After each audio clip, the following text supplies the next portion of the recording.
ચોરવાડ નગરપાલિકાના સફાઈ કામદારો કામગીરીને અનુલક્ષીને છેલ્લા 5 દિવસથી ચોરવાડ નગરપાલિકા કચેરી સામે આંદોલન ઉપર બેઠા હતા।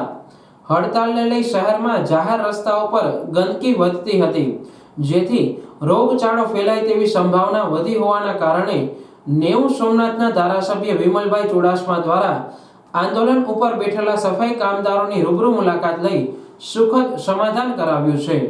હાલ ચોમાસાની સિઝન શરૂ હોય ત્યારે પાણી ભરાવાના કારણે ગંદકી થવાની શક્યતાઓ વધારે હોય છે।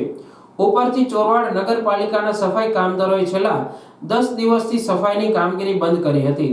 સફાઈ કામદારો સફાઈની કામગીરીમાં ઉદ્ભવતા અમુક પ્રશ્નોના કારણે છેલ્લા 5 દિવસથી નગરપાલિકા કચેરી સામે આંદોલન ઉપર બેઠા હતા।